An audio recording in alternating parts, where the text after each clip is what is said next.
Denis Linneu Schwartz, filho de Leone Germano e Maria Vitória Nissen Schwartz, natural de União da Vitória, Paraná. Engenheiro civil, formado pela Escola de Engenharia da Universidade Federal do Paraná. Foi prefeito municipal de Francisco Beltrão. Deputado estadual nas seguintes legislaturas: 1975 a 79, 1979 a 83 e reeleito de 83 a 1987. Foi secretário dos Transportes do Paraná de 83 a 85 no governo José Richer. Ministro do Desenvolvimento Urbano e Meio Ambiente de 86 a 87. Deputado federal pelo PSDB de 1993 a 1994. Secretário de Estado dos Transportes do Paraná no governo Jaime Lerner. Este é Denis Schwartz, convidado de hoje na Sala Exclusiva. Boa noite. Está no ar Sala Exclusiva. Essa noite nós vamos dar continuidade a série de entrevistas, trazendo personalidades que construíram a vida do Paraná, inclusive deixando as fronteiras do nosso estado para assumir cargos de relevo na vida nacional, assumir inclusive ministérios na República. Presença essa noite do ex-ministro do Desenvolvimento Urbano e Meio Ambiente, de 86 e 87, Denis Schwartz. Boa noite, Denis. Boa noite, Neto. Boa noite, Silvio. Satisfação grande estar com vocês aí. A condução. Relembrar, né, os nossos pouquinhos. A condução desse programa conosco, o analista político Silvio Sebastião. Boa noite. Denis Schwartz nasceu em União da Vitória, da terra de bons políticos que deu o Paraná. E lá vai para Francisco Beltrão, mas era filho de um vereador de União da Vitória, do Leoni. É, um vereador. E ali foi para Beltrão e lá foi fazer política, quer dizer, foi ser engenheiro, só exercer sua profissão de engenheiro. Mas acabou sendo prefeito de Beltrão. Assim começou a carreira política de Denis Schwartz. Denis, como é que foi essa história toda, sair de União da Vitória, ir para Beltrão, e Beltrão entrar também na política? Isso já deu origem do papai, não? Com licença. Isso passa anteriormente, talvez pela primeira função pública do Denis, que foi ser engenheiro-chefe do Jetson. Aí que ele vai contar por que foi para Beltrão. É uma longa história. Bom, o ambiente lá em casa era muito político. Mamãe, muito PTB, aquele PTB de antigamente, do Mises Caramela e tal. E o papai, o DN. Antônio Babi. E o papai, o DN do Aníbal Cury. Eles foram vereadores em 46 juntos, o Aníbal Cury, o Domício, o papai, o Antônio Babi, e tal. E o ambiente lá em casa era de briga eterna, né? Cada eleição era uma briga, né? Briga cívica. Briga cívica. Mamãe torcendo para um lado, papai para o outro. Mas eu não foi aí que nasceu essa veia política. Eu vim para Curitiba fazer o curso de engenharia em 1900, me formei em 60 e em 61, no início do governo Ney Braga, eu entrei no Estado e fui para Francisco Beltrão exatamente para tratar o problema de terra, como chefe do GETSOP lá em Francisco Beltrão.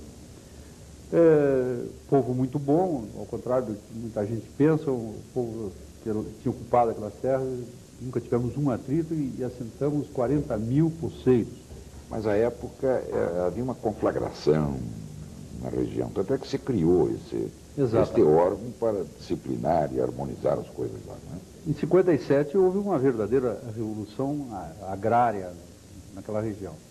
E foi necessária a intervenção do Exército, que para lá mandou uma companhia para manter a calma, e somente em 1961, graças a um decreto do então presidente João Goulart, que juntamente com o Estado, o então governador Ney Braga, se associaram para resolver o problema, e eu fui indicado para chefiar o serviço lá em Francisco Beltrão.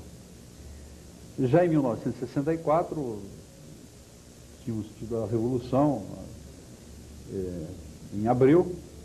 Nas eleições de 64, eu fui cogitado como candidato único a prefeito. E não aceitei por uma série de razões, mas em 68 não pude fugir de uma candidatura única.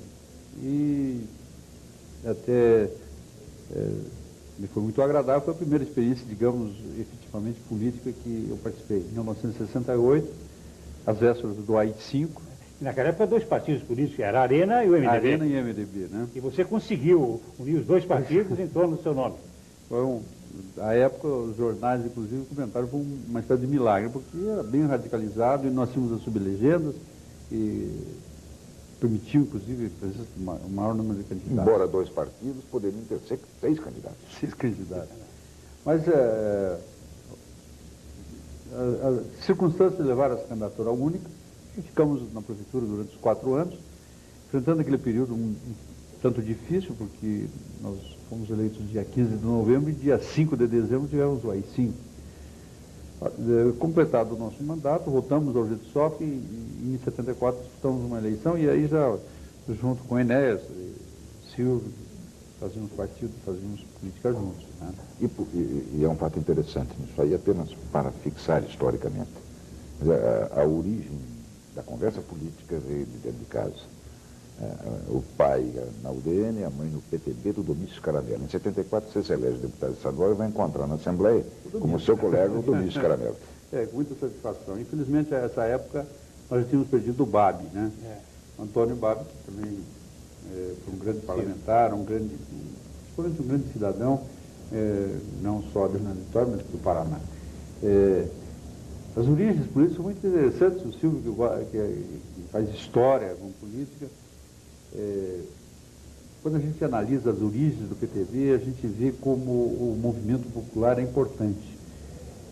O PTB se estabeleceu, o PTB que não era ligado a madeireiros nem a moageiros, se estabeleceu ao longo da ferrovia, vindos do antigo Partido Comunista. Mas foi o Partido Comunista que começou a montar o PTB lá nos idos de 40, e nós temos assim, uma linha de PTBistas históricos de União da Vitória e Jaguariaíva, assim. É um negócio interessante, onde entra Sousa Naves, Léo de Almeida Neves, uma série de outros, não necessariamente ferroviários, mas o primeiro movimento de trabalhadores, de organização trabalhista no Estado, eu acho que nós tivemos a antiga Rede de Ação Paraná Santa Catarina, porque na outra parte da indústria, principalmente na área de madeira, era dispersa. A marca do PTB junto à ferrovia foi grande. Foi muito grande. Inclusive em Curitiba. Em Curitiba nós tivemos um prefeito de Curitiba desde 58, que era um general do Exército, mas um homem ligado ao ferroviário e para o presidente, inclusive do Ferroviário Futebol Clube, e da o general Iberê de Matos, né? E também ligado à área ferroviária. E lá o BAB, assim, portanto, a área ferroviária era muito ligada ao PTB, o PTB, à área ferroviária no Paraná. Deputado estadual, em 1974, ele inicia o mandato 75, depois 79, 83. Que contribuição o parlamento no Estado deu ao desenvolvimento do Paraná, ou traçou rumos para a vida do Paraná? Bom, foi um período, eu tenho sempre dito, e aí incluo o Enéas, e o Silvio, que sempre esteve presente nesses eventos, nós tivemos uma geração de políticos no Brasil, particularmente no Paraná, aquela geração MDB, do velho Manda-Brasa, a gente falava muito. Mas é uma geração que tem uma característica interessante. Eu acho que o Brasil nos deve, ao velho MDB de guerra, deve a saída da ditadura, do regime de força, pacificamente. Nos deve isso. Agora, quando a gente analisa mais tempo, a gente verifica uma coisa interessante. Aquelas pessoas que fizeram o MDB no Brasil, não só no Paraná, praticamente desapareceram do cenário político. A redemocratização parece que foi um péssimo negócio para aqueles que militavam na política. Muitos por desencanto, outros por derrotas eleitorais.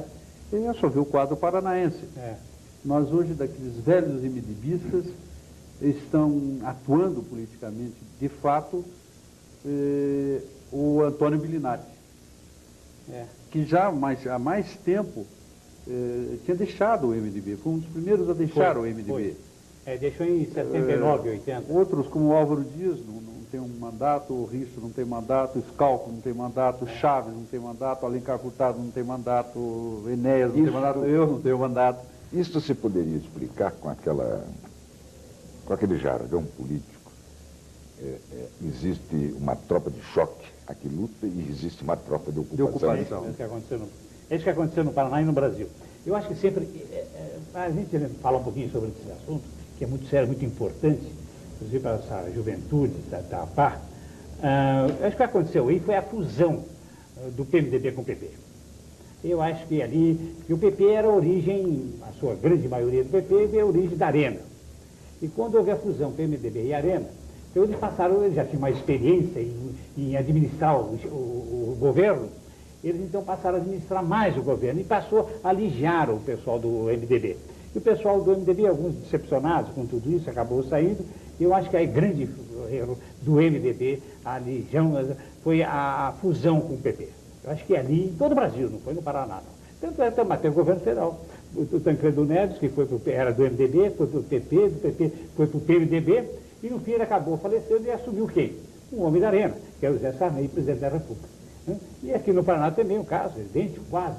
E o Richa também renunciou ao mandato depois de 86 e assumiu o governo, o vice-governador, que também é de origem da Arena, que era o João Elísio Ferraz de Campos. Eu acho que dentro disso não deve que eu acho que foi isso que aconteceu com o MDB velho de guerra. Velho de guerra. Então, como foi ser deputado estadual e por 3 legislaturas? Olha, foi muito, muito gratificante porque a gente conhece o Estado. Pouca gente sabe o grande trabalho que presta a Assembleia, porque naqueles debates todos, naquelas questões, quem chega de fora e entra na Assembleia, sai decepcionado. Mas eu lembro, de tanto vi o nosso companheiro Dito Lúcio falar sobre o norte, sobre Santo Antônio da Platina, a gente acabava sendo obrigado a conhecer as coisas de Santo Antônio. Assim como o Barbalho em Paranavaí, outros defendendo o governo, a gente é uma verdadeira universidade de Estado. Aquilo que quem é de fora chega na Assembleia, via aquele movimento e sai decepcionado, não é porque não chega ao fundo. Por exemplo, uma recordação muito interessante, e que por anos, no mínimo uns 3 anos, ficou marcado fisicamente dentro da Assembleia. Aquelas discussões tremendas, AI-5, Constituinte e tal, eu lembro que um jovem deputado, aliás, o mais votado na época do Paraná, um dia assim tão exasperado, resolveu dar um soco à mesa. E por uns 3 ou 4 anos aquela mesa ficou torta, como uma homenagem, porque ele machucou a mão. Esse jovem deputado chama-se Enéas Faria. E você lembra bem, uma discussão muito violenta, porque os temas nacionais eram trazidos para a Assembleia, problemas de censura e tal. E o Enéas, exasperado, deu um soco na mesa lá da Assembleia. Você está devendo lá, tem que fazer um pagamento lá, porque o senhor mandava uma mesa. Equilibrou com o tratamento bem. Mas a verdade é que nós tínhamos grandes parlamentares, o MDB formou grandes parlamentares. Eu lembro de discussões muito importantes na nossa Assembleia e a nível de Congresso Nacional. O povo brasileiro deve muito a uma pleia de homens que, com serenidade, apesar de sempre dar firmeza, fizeram esse país sair com tranquilidade. E entre eles, como citar um apenas, nós tínhamos o grande Alencar Furtado, como líder que foi do MDB, e tantos que souberam dar a essa população uma saída pacífica para aquele regime autoritário que nós vivemos. No último mandato de deputado estadual, a eleição, aliás, coincidiu com a primeira eleição de governador, eleição direta. Nós não tínhamos, os governadores eram nomeados. E aí, em 82, o Deni volta a ser deputado estadual, se reelege e se elege o José Richa, primeiro governador eleito pelo voto direto do povo. E o Deni é convocado para integrar a equipe do José Richa. Vai ser exatamente secretário dos transportes do governo Richa. Sou repetente agora. Pois sim, mas isso o coloca em 2 ângulos de visão. o Paraná de 82, 83, na área de transporte, de sistema viário, e o Paraná de hoje. Então vamos ver vamos colher a sua visão à época. O Paraná precisava de estradas, como estava o sistema viário. Eu me reportaria, eu voltaria um pouquinho no tempo, e diria o seguinte: o Paraná teve um grande momento, vamos fazer uma homenagem a quem nós tanto criticamos, né, como deputado, mas que indiscutivelmente a história tem de reconhecer que a grande quebra, a grande mudança que houve no Paraná foi em 1961, com a entrada do governo Ney Braga. Nós vimos uma economia da madeira, uma economia do mate, e a criação de estatais, que hoje são execradas e tal, afinal também evoluíram umas coisas, mas a criação de estatais como a Telepar, Sanepar, a melhoria da Copel, que passou a funcionar, deram ao Estado uma nova estrutura. Nós tivemos, o Paraná tem sido feliz, seus governantes têm sido muito bons. E aí veio uma sequência. Eu lembro que chegamos com asfalto no Sudoeste graças ao então governador Paulo Pimentel. Depois veio o governo Canet, para lembrarmos, que fez em 4 mil quilômetros de estradas. Quando nós assumimos com o Richa, já o problema de estradas já não era o mais importante. Mas ainda faltavam muitas estradas, no governo Richa, no período Richa, 3 mil quilômetros de novas estradas foram executadas. Hoje, a visão de hoje, realmente mudou, afinal de contas, o mundo mudou. Nós que éramos um país exportador, passamos a ser também importador. E a gente encontra, nos dias de hoje, problemas, por exemplo, no Porto Paranaguá, um porto especializado em exportações. De repente, terá de ser adaptado a também importar. O tipo de exportação que fazíamos, o tipo de transporte que tínhamos na época, obviamente, não é o de hoje. A economia mudou, o transporte mudou também. Bem. Pois bem, na sequência, o que eu entendo é o seguinte: de repente, fruto de tudo isso, Denis Schwartz é convocado para ser ministro de Estado, ministro da República. Então, na verdade, foi assim lentamente, ao longo dos anos, no exercício de funções públicas, no desempenho de mandatos, que foi se construindo uma figura que reuniu credenciais para ser convocado a um Ministério da República. Com a eleição do presidente da República, ainda indireta, morte de Tancredo, assume José Sarney e você é convocado para ser ministro do Desenvolvimento Urbano e do Meio Ambiente. Antes de tudo, defina o que era esse ministério. Porque aqui também muda tanto o rótulo do ministério, funções, o que era à época esse ministério. Muitos problemas, né? Era ministério novo, né? Recém-criado, não? Ele foi criado, já era para ser do Ministério do Tancredo Neves, né? O problema é o seguinte: o Brasil, na verdade, o Brasil foi o país que, no mundo todo, foi o país que teve a maior corrida para as cidades. Apenas a União Soviética, na década de 30, teve uma corrida tão grande quanto o Brasil teve nos últimos anos. Nem tão grande, nós superamos. É só lembrar que nós, em 60, tínhamos 70% da nossa população era rural, e hoje isso baixou. Inverteu. Quer dizer, é por isso que as cidades nossas incham, crescem, falta trabalho, o nosso interior, bom, esvazia. Mas isso é um fenômeno mundial e, particularmente no Brasil, essa corrida foi desesperadora. Em função disso, se criou o Ministério de Desenvolvimento Urbano para pensar a cidade, né? Teve seu período para isso, porque pensar as cidades é um problema dos nossos prefeitos, dos nossos vereadores e tal. Cabe ao governo federal apenas dar orientações, e nós conseguimos isso introduzindo na Constituição Brasileira de 88 um capítulo sobre o problema urbano. Mas, paralelamente a isso, vinha também crescendo uma das coisas que até hoje mais mexe com a população: meio ambiente. A vida do homem para a cidade criou problemas de meio ambiente graves e tal. Então, foi aí que se criou, Ministério de Desenvolvimento Humano e Meio Ambiente. E eu fui o seu segundo ministro.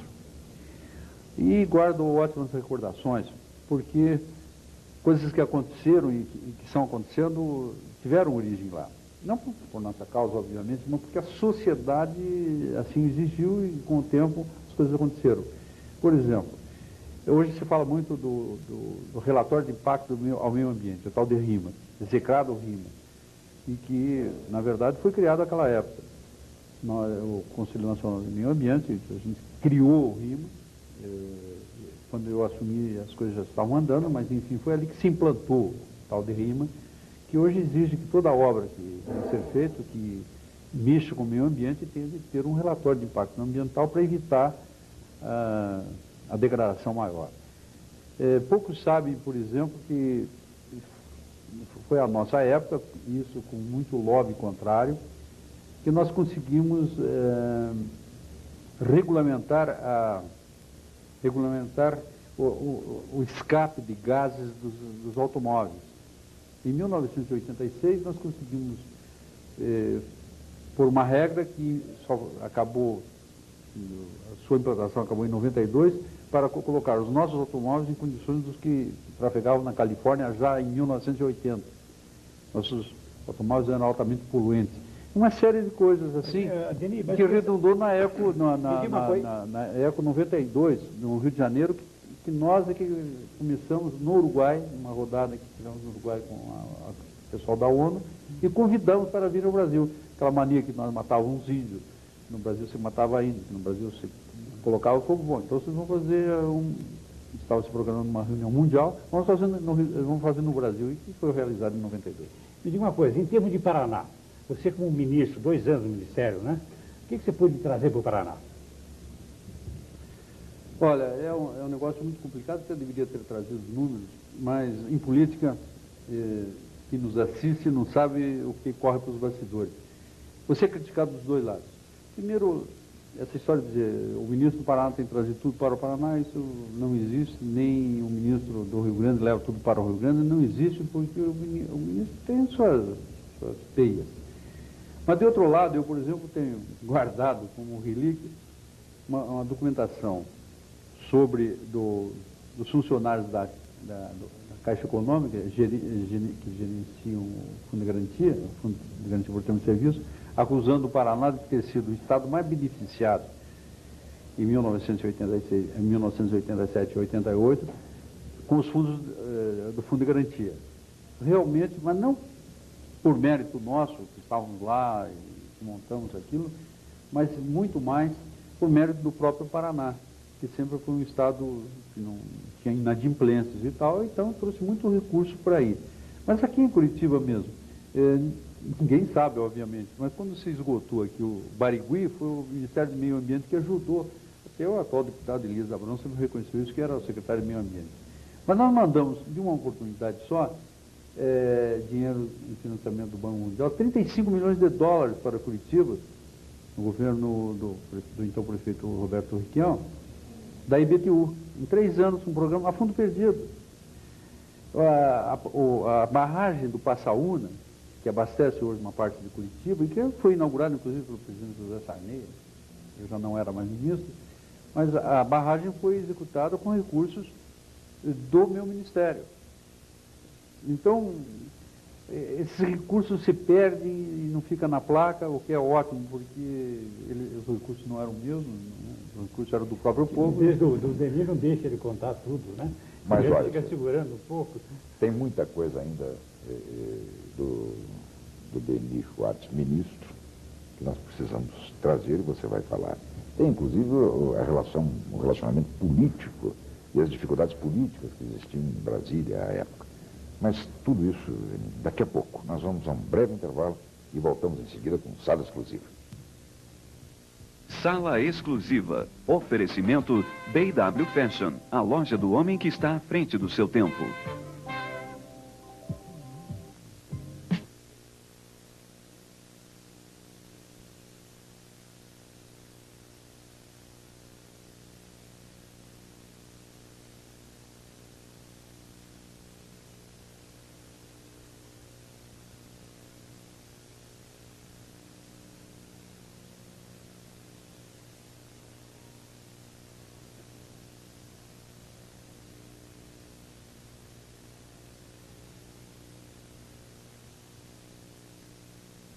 Bem,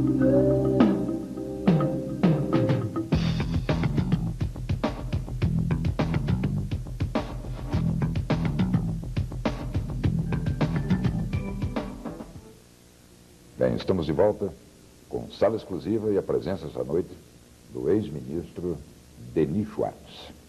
Ao final do bloco anterior, falávamos já no Ministério de Desenvolvimento Urbano e Meio Ambiente, do qual o Denis foi titular, e dizia que não pôde fazer mais, ou fez muita coisa ou menos coisa pelo Paraná. Na verdade, semeou muita coisa aqui no Paraná. E, na verdade, também é preciso que essas coisas sejam relembradas. Quer dizer, o que vem de Brasília para cá, o que vem do Tesouro Nacional para cá, nada mais é de uma pequena devolução do muito que o Paraná contribui para a União. Nessa contabilidade, eu penso que o Paraná continua e grande credor da União, não é assim? Puxa, se fôssemos contabilizar esse crédito, faltariam números. Eu costumo dizer que o Paraná sofre de uma doença incurável, a honestidade. E num país como o Brasil, ser honesto é sinônimo de ser idiota. Essa é a dura realidade.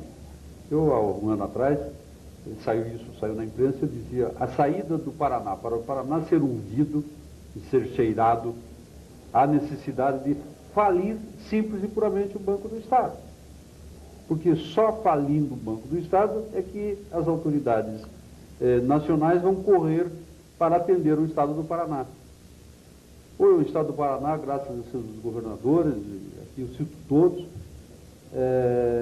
nós não temos grandes dívidas, nós assumimos obras federais, nós construímos, nós pagamos, e com isso somos punidos, porque aqueles estados onde isso não ocorre, acabam sendo atendidos. E o Paraná sendo passado para trás. Então a honestidade tem sido punida rigorosamente. E o Paraná tem sido punido por isso. Não se trata desse ou daquele governo, de todos os governos. Agora, Deus estão querendo tomar do Paraná 500 milhões de reais ano, não é? Trocar essa arrecadação por papelzinho lá do Tesouro, não sei o que, essas coisas que depois não tem grande valor, não é? E o Paraná está rebelado. Porque, na verdade, nós estamos com as nossas contas em dia, tudo indo muito bem, e a União quer abocanhar essa arrecadação. Até talvez o projeto lá do governo seja interessante, seja bom, mas há que haver uma compensação. Há uma compensação. Nós não queremos discutir, inclusive, nós queremos que o Paraná seja reconhecido, eu tenho conversado sobre isso com o governador Jaime Lerner, tem preocupado muito com isso. E eu até faço questão aqui de dizer uma coisa que tenho dito sempre que posso. Nós do Sul precisamos acabar de falar mal dos nordestinos. Os nordestinos são, antes de mais nada, a população mais sofrida desse país por causa de um certo, aspas, imperialismo paulista.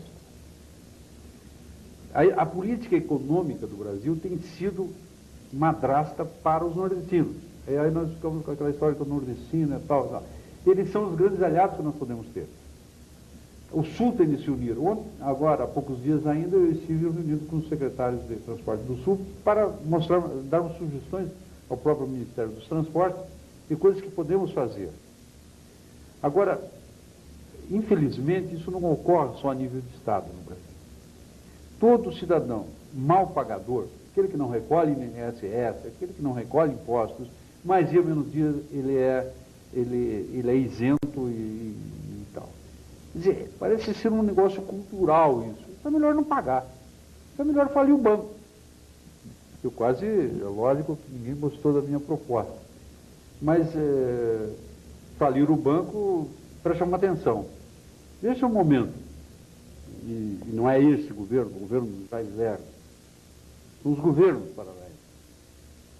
Se nós quando nós precisamos de uma estrada de ferro para trazer o produto de Londrina, de Maringá, de Apucarana para o sul, nós temos que fazer a Central do Paraná. Pagamos. O governo do Paraná fez, entregou a rede. Graças a isso, a rede passou a ser pelo menos equilibrada no seu trecho paranaense. E esse dinheiro voltou para o Paraná, né? Nem um centavo. Vamos ver as estradas. quando precisamos ligar o sul ao norte, tivemos que fazer a estrada do café, um recurso do Estado. O porto de Paranaguá é um porto que foi iniciado pelo governo do Paraná. É verdade que posteriormente passou para o governo, através da Porto Brás, o governo federal, e alguns recursos foram injetados lá do governo federal. Mas, enfim, só agora estamos conseguindo, graças, inclusive, a uma decisão pessoal do presidente Fernando Henrique Cardoso, que eu participei, inclusive, no início do ano passado, da decisão de se duplicar São Paulo, Curitiba, Florianópolis. Só que o Paraná já tinha se antecipado. E agora, em setembro, estamos entregando o trecho paranaense, de Curitiba até a divisa do Paraná, da BR-376, duplicada. Agora é que o governo federal vai fazer o restante, mas nós não recebemos, não tivemos devolvidos os recursos que nós aplicamos lá na ordem de 50 milhões de dólares. Nós precisamos de ligações com o Mato Grosso do Sul, porque lá tem produção, nós precisamos trazer essa produção para cá. Para fazermos isso, tivemos novamente de injetar recursos, seja na ponte de Guaíra, seja na ponte do Dr. Camargo. E vejo nos senhores o seguinte, paralelamente a isso, está se fazendo uma outra ponte sobre o Rio Paraná, entre São Paulo e Mato Grosso do Sul, e quem está fazendo? O governo federal. Com uma diferença, a ponte de Guaíra, que tem 3.600 metros, vai custar ao governo do Estado, e vai custar no seu todo 40 milhões de dólares. Fala em dólares, que era a moeda que a gente podia calcular lá atrás. Hoje o real, mais ou menos, mas vamos falar em dólar, 40 milhões de dólares. Pois bem, a ponte sobre o Rio Paraná, em Santa Fé, entre São Paulo e Mato Grosso do Sul, que está sendo executada pelo governo federal, tem 170 metros mais do que a nossa. Apenas 170 metros, são 3.770 metros. E serve para a rodovia e ferrovia. Está custando aos cofres da União 684 milhões de dólares. 684 milhões de dólares. Porque o rio lá é mais fundo? E é mais estreito, né, o rio. Porque dos 3.770 metros, apenas 2.600 são no leito do rio. O restante são viadutos em terra firme. Nós estamos fazendo uma ponte rodoviária, lá é a rodoferroviária, mas vamos admitir que resolvêssemos fazer ao lado da nossa ponte rodoviária uma ferroviária, custaria umas 40 milhões, seriam 80. Portanto, está custando para nós 11% do valor. 684 milhões de dólares que está custando aquela ponte é mais do que o projeto Civan, que tanta polêmica causou no país. 684 milhões daria para levar a ferroeste desde Guarapuava até Cascavel, custaram 350 milhões. Nós poderíamos levá-la até Guaíra, com mais 108 milhões, e poderíamos levá-la até Foz do Iguaçu, com mais 150. Poderíamos fazer 450 quilômetros da ferrovia, e está se gastando para uma ponte. Eu faço questão de que alguém pode duvidar, números de políticos sempre são meio complicados. Esses números estão na página 64 do relatório dos desperdícios, relatório esse do Senado Federal. Portanto, não são números jogados aqui. O governo federal, até o ano passado, já tinha gasto 420 milhões nessa ponte. E para o Paraná? E essa ponte paulista começou quando a construção? Quando foi autorizado? Foi autorizado no governo Sarney, dentro daquela ideia da Ferro Norte, que foi concedida a uma empresa privada, mas o compromisso de fazer a ponte ficou para o governo federal. E acho que falta, então, para o Paraná bater, como bateu o Enéas na mesa, dar um murro na mesa e falar, chega e basta, né?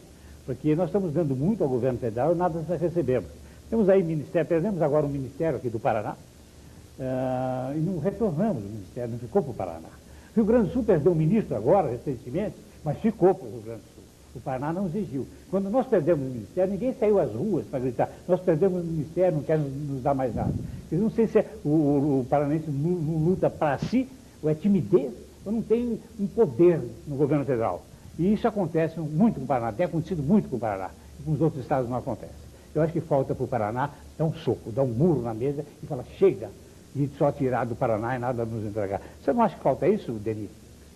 Eu queria fazer até um elogio à nossa bancada federal, à nossa bancada do Senado, porque são deputados, são senadores que têm brigado pelo Paraná. Eu não diria que seja nem timidez, nem falta de combatividade, até porque eu seria um deles como deputado que fui. Mas eu diria que é uma coisa meio cultural nossa. A gente não entra nessa briga, quer dizer, aquela história, vamos falir o banco, a gente fala que vamos falir o banco, mas a gente não teria coragem, nós temos vergonha na cara. Eu acho que o paranaense tem isso. Ele não vai pedir coisas que não sejam aquelas... ele não é malandro suficientemente para pedir as coisas que ele não acha de seu direito. Mas, como existem malandros que pedem, nós ficamos sendo passados para trás. Mas isso é tudo na vida do cotidiano, nós temos tudo isso. É o cidadão correto e tal, que paga seus impostos contra o que não paga e tem suas anistias posteriores.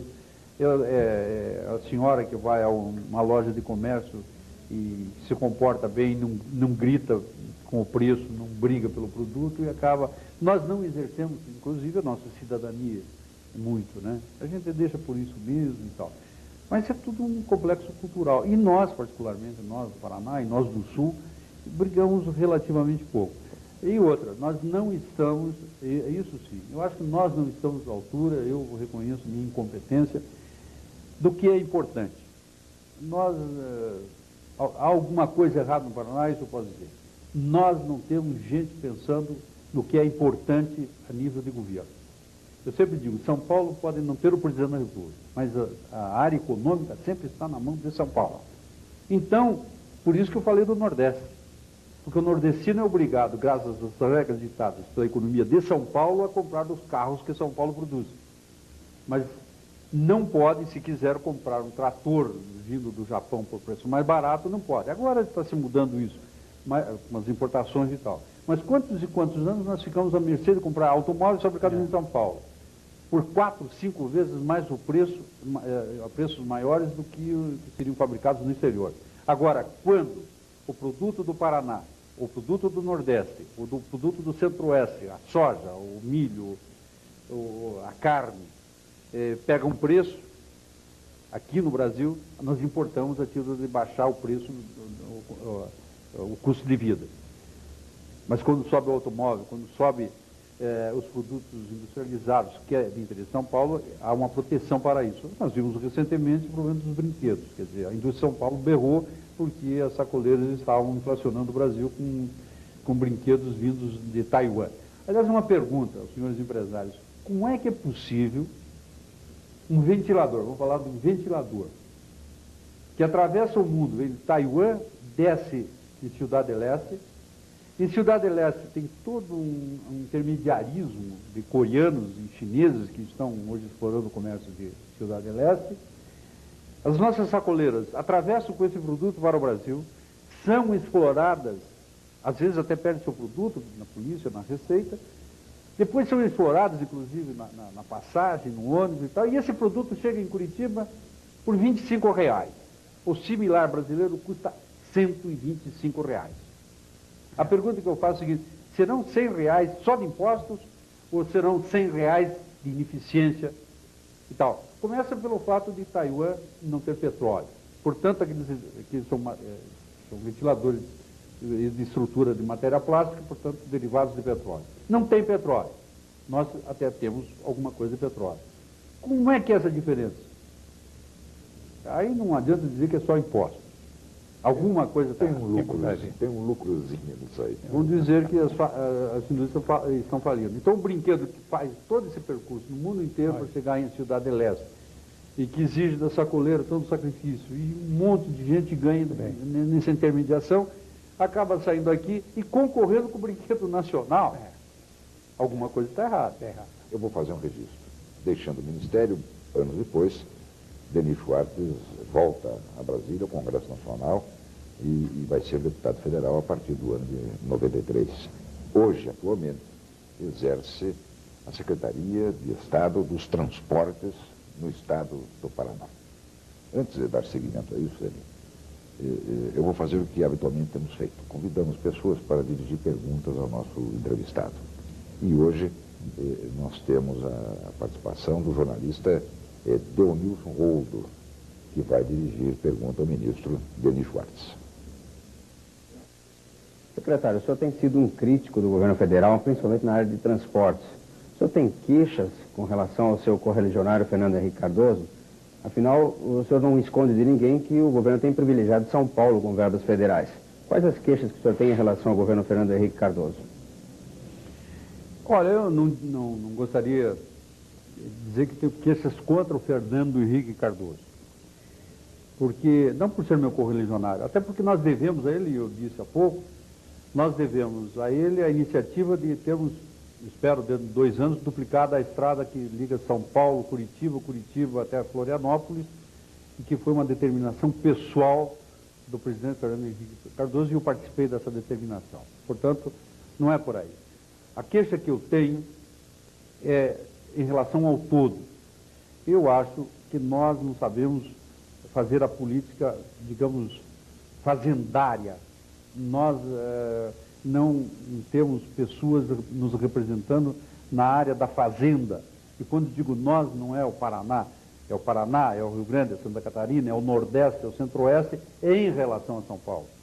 Então a minha queixa do governo federal é essa. E não está individualizado nesse governo, em todos os governos. Eu falava até agora, as coisas parecem, em função da abertura econômica, as coisas até estão entrando nos eixos. Eu talvez possa comprar um trator vindo do exterior, desde que ele seja mais barato, eu possa importá-lo. Isso há pouco tempo eu não podia, porque eu tinha de comprar o trator fabricado em São Paulo, protegido pelos nossos ministérios da Fazenda, de Planejamento, protegendo esse produto.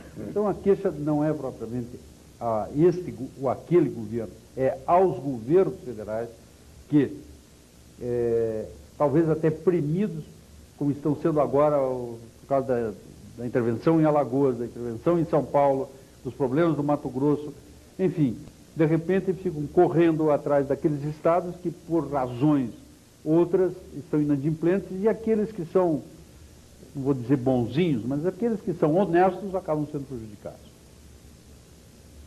Muito bem, Denis Schwartz. Vamos agora voltar um pouco para o dia a dia do Paraná, onde você exerce a função de secretário dos transportes. Eu lembro bem, acho que todos lembram, que o então governador, hoje governador Jaime Lerner, desenhava no mapa do Paraná o anel de integração, e puxava para a ferrovia, puxava para o porto. O que nós precisamos hoje de rodovia no Paraná? As rodovias do Paraná não é um problema de quantidade, é um problema de qualidade. Vamos ver dos 3 modais, os 4 modais, o que se pretende, qual é o plano de governo que se está desenvolvendo no governo Jaime Lerner. Primeiro, nós precisamos nos modernizar. Aquilo que foi feito lá atrás, em 1961, pelo governo Ney Braga, tem que ser feito agora. Essa modernização tão criticada e tão elogiada, nós temos digamos, um parâmetro para isso. Por exemplo, nós acabamos de licitar a operação do ferry-boat de Guaratuba, que muita gente é usuário. Nós cobramos hoje R$ 2,50 para um carro leve para fazer a travessia. Nós colocamos isso em licitação, uma série de embargos judiciais e tal, que finalmente agora essa semana nós tivemos isso resolvido. Pois bem, nós tínhamos estabelecido um teto para que a empresa que viesse ganhar essa concorrência não poderia ultrapassar o teto de R$ 3,00 para carros leves. Nós cobramos R$ 2,50. Para surpresa nossa, agradável, diga-se de passagem, a empresa vencedora se propôs a fazer essa travessia a R$ 1,80. Isso demonstra que nós somos ineficientes, porque a R$ 2,50 o DIR tem um prejuízo anual de R$600 mil, ou $600 mil. E a empresa que vai operar está se propondo a fazer R$ 1,80. Com lucro. Então, naturalmente tem seu lucro. Então, o que nós achamos, e é a determinação do governador Jaime Lerner, é que a gente passe à iniciativa privada, tudo aquilo que puder ser operado pela iniciativa privada. Aí seria aquele plano de concessão, não? Os planos de concessão, então, de concessões. Então, nós temos o Ferroeste. Se nós formos agora comprar locomotivas, comprar vagões, nós não temos condições. E operar isso não temos condições. Então, agora... Mas é alguma coisa de importante na vida econômica do Paraná, a Ferroeste. A Ferroeste é muito importante porque vai fazer o papel que a Central do Paraná fez em relação ao norte. E nós pretendemos chegar a Foz do Iguaçu, conectarmos no futuro com as ferrovias argentinas e, se possível, uma travessia até o Chile, seja por Antofagasta, seja por... Nós estamos com uma comitiva aí de Valparaíso, no interesse de descer pela Argentina, chegarmos ao porto de Valparaíso também. Então, fazendo uma conexão entre os dois oceanos. Então, isso tudo está em discussão. Nós já estamos nos estudos para chegarmos em Foz do Iguaçu e, consequentemente, chegarmos até as ferrovias argentinas em andamento. Mas, para isso, a etapa inicial, dia 12 de setembro, nós lançamos os editais para a operação pela iniciativa privada da Ferroeste. Não vai ser entregue a Ferroeste, apenas a operação. Nós não estamos vendendo a Ferroeste. Na área do porto, no caso do Porto Paranaguá e Antonina, também nós já estamos praticamente com todos os documentos prontos para lançarmos a licitação de um terminal de container, que é uma maneira moderna de se transportar. O porto passa por uma verdadeira revolução, todos os portos brasileiros, com a nova lei que rege as questões portuárias. Ainda temos muitas dúvidas em todos os portos, mas as coisas estão evoluindo. Vão aparecer muitas coisas ainda pela frente. E, finalmente, isso que o Enéas se referiu, a questão do anel de integração. Vejam bem, até o nome, eu acredito que seja um nome muito feliz. Nós somos um estado que ainda não estamos bem integrados. O cidadão que está em Londrina para chegar em Curitiba ainda tem uma dificuldade tremenda. O cidadão que está em Cascavel, se quiser chegar em Maringá, tem dificuldade. Enfim, nós não estamos com uma integração perfeita, como São Paulo, através dos anos, já conseguiu, com aquelas grandes rodovias, que partindo praticamente todas elas de São Paulo, se dirigem ao interior, coletando para a cidade de São Paulo, drenando para São Paulo todo um vigor. Nós aqui estamos pensando diferente. Nós queremos ligar os principais núcleos entre si. Queremos que, quando houver uma peça teatral em Curitiba, o cidadão de Londrina possa sentir vontade de vir aqui. Quando tiver aquele tradicional... Vontade ele tem, posso ter condições de ir. Tem condições. Tem estrada, porque ele hoje, se lançar na Estrada do Café, ele tem de se despedir em casa, pode não voltar. O cidadão que esteja em Cascavel sinta condições de ir a Maringá e vice-versa, enfim... É por isso o anel de integração. Para isso precisamos ter boas rodovias. Aí seria em concessão isso? Seriam uns 2.000 quilômetros de concessão? Serão 2.000 quilômetros de concessão. Está dentro do Já plano. estamos com as firmas pré-qualificadas e tivemos a grata surpresa de termos mais de 20 consórcios participando dessas licitações. E agora estamos numa fase crucial, que é a concessão por parte do governo da União, porque dos 2.000 quilômetros, 1.700 são estradas federais, e nós conseguimos, durante esse ano todo, passar no Congresso uma lei que vai permitir o governo federal delegar aos estados essas estradas federais e nós vamos poder passar à iniciativa privada a sua operação. Esse ano será completa, é isso ou não? Bom, porque o governador Jaminet só tem mais 2 anos e pouco aí para terminar isso. É um processo demorado, mas estamos quase lá.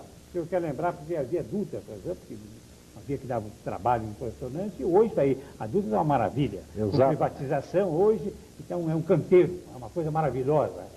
Quer dizer, acho que nós teremos isso então no Paraná. Não, nós teremos. Em que fase está hoje a situação? Havia muita resistência de parte do governo federal, dos escalões, do segundo escalão, em conceder isso aos estados. Há uma divergência, até um certo... A burocracia é muito complicada. Mas nós tivemos, na última semana, e eu quero render aqui minhas homenagens ao presidente Fernando Henrique Cardoso, que, à maneira do Enéas, deu um soco na mesa e mandou que imediatamente se passem essas estradas aos estados que assim o desejarem. Então, nós, na próxima terça-feira, estaremos em Brasília. Eu já estão praticamente delineados, estivemos com os outros secretários, delineados como isso se fará, delegando ao Estado e o Estado, então, podendo passar a iniciativa privada. No caso particular do Paraná, nós nos antecipamos nos digitais, já temos a pré-qualificação das empresas e tão logo recebamos essa autorização do governo federal, imediatamente poremos em concorrência e, não havendo nenhum problema de natureza de embargos e tal, até o final de 1996, teremos já conhecido, então, as empresas que irão operar 6 lotes, são os 2.000 quilômetros em 6 lotes. Essas empresas terão um prazo de 2.000 quilômetros são 2 pistas. Na maior parte. 800 quilômetros já seguramente com 2 pistas.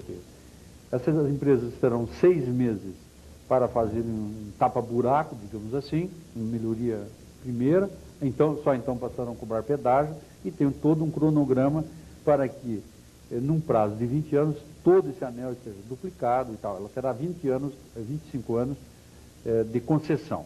Pelo menos não levará 25 anos para fazer todos esses... Para construir.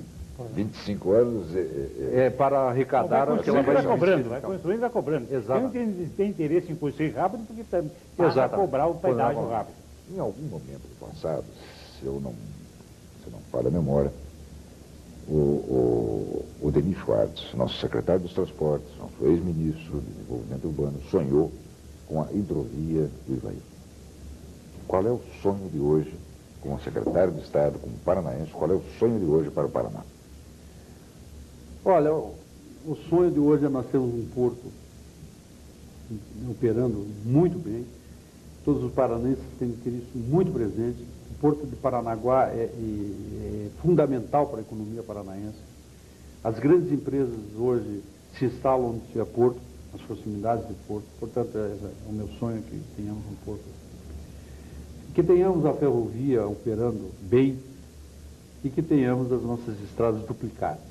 Mas eu não descarto o problema da hidrovia, até porque se está constituindo no oeste do nosso estado, no oeste, no meio do Brasil, um verdadeiro mar, que é o Rio Paraná. O Rio Paraná está se tornando navegável e nós precisamos usá-lo para também trazermos produtos para o Paraná. E aí entra novamente a hidrovia. Eu sei que vocês têm problemas de tempo, mas não vou me despedir, nem vou deixar vocês me cortarem a palavra dizendo uma coisa. Sonhar é necessário. Em 1954, e eu tenho esse trabalho, pessoas mais ou menos comandadas à época pelo professor Parigô de Souza, nosso querido professor da nossa universidade, nosso ex-governador, pensaram e sonharam em ter uma hidrovia no Rio Paranapanema. Pois bem, os que vieram depois não sonharam assim. São Paulo foi lá, encheu de represas, sem as reclusas, e o Rio Paranapanema hoje é inviável para a navegação. Pois bem, aquilo que parecia um sonho, os paulistas realizaram no Tietê. E hoje o Tietê, com suas reclusas, vai transportar 6 milhões de toneladas de produtos vindos de Goiás, de Mato Grosso, vindo do sul de Minas Gerais, carregando para o interior de São Paulo para serem industrializados esses produtos ou para Santos para serem exportados. Nós, se tivéssemos sonhado e tornado o sonho uma realidade, aquele sonho do Parigô, nós hoje, o Rio Paranapanema competiria com o Tietê e nós estaríamos entrando com barcaças até a cidade de Jataizinho, que está colada com Londrina. Veja bem como as coisas precisam ser pensadas a longo prazo. E aí entra o Ivaí. Eu acho que mais dia, menos dia, o Paraná precisa ter a hidrovia do Ivaí para, não são muitas obras, mas para ser uma espécie de um ramal do Rio Paraná, entrando até praticamente Maringá, em Doutor Camargo, que é próximo ao Maringá. E eu acho que isso é um sonho que merece ser sonhado. Não importa que seja um sonho, é preciso sonhar. É preciso sonhar. Silvio, chegamos ao final do nosso tempo, mais alguma pergunta? Não, estamos no final. Denis Schwartz, para que você não leve daqui a impressão de que nós quisemos cortá-lo, eu devolvo-lhe a palavra para as suas considerações finais.